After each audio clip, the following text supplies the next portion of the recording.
मोहम्मद ज़हूर Khayyam Hashmi Hindi cinema का एक जाना पहचाना नाम है जिनका नाम कभी भुलाया नहीं जा सकता।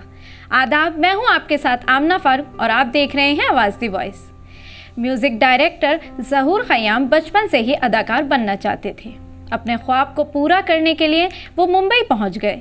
बतौर अदाकार उन्होंने 1948 में एस.डी. नारंग की फिल्म ये है ज़िंदगी में काम किया, ताहम वो कामयाब नहीं हुई। इसके बाद ख़याम मौसीकी की दुनिया में दाखिल हुए। उन्होंने मौसीकी की दुनिया में अपने सफ़र का आगाज़ 17 साल की उम्र में लुधियाना से किया।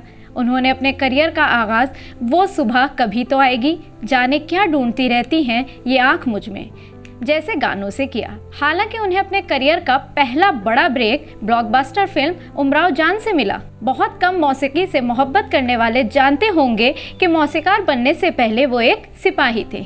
जंग अजीम के दौरान ख़याम ने भी फ़ौज में शमूलियत इख्तियार की। सिर्फ 2 साल बाद उन्होंने फ़ौज को खैरबाद कह दिया और सिनेमा में अपना सफ़र शुरू किया। ख़याम ने उमराव जान, कभी कभी मेरे दिल में ख्याल आता है, मैं पल दो पल का शायर हूँ जैसे गानों की धुनें बनाई जो लोगों के दिलों में हमेशा रहेंगी। ख़याम ने 1979 की फिल्म माजून के लिए धुन तैयार की थी, जिसके बाद राजेश खन्ना ने उन्हें एक गाड़ी तोहफे में दी थी। ताहम ये फिल्म कभी रिलीज़ ही नहीं हुई। 2011 में ख़याम को हुकूमत हिंद ने पद्म भूषण से नवाजा था। फिर सुबह होगी के अलावा जिन फिल्मों में उनकी मौसीकी का बहुत चर्चा हुआ उनमें कभी कभी, उमराव जान, थोड़ी सी बेवफाई, बाजार, रज़िया सुल्तान, त्रिशूल जैसी फिल्में शामिल हैं। ख़याम साहब ने अपनी 90वीं सालगिरह पर बॉलीवुड को अनोखा रिटर्न गिफ्ट दिया। उन्होंने अपनी ज़िंदगी भर की कमाई को ट्रस्ट के नाम करने का ऐलान किया था। ट्रस्ट को तकरीबन 12 करोड़ रुपए की रकम दी गई थी। इस रकम से ज़रूरतमंद फनकारों की मदद की जाने लगी।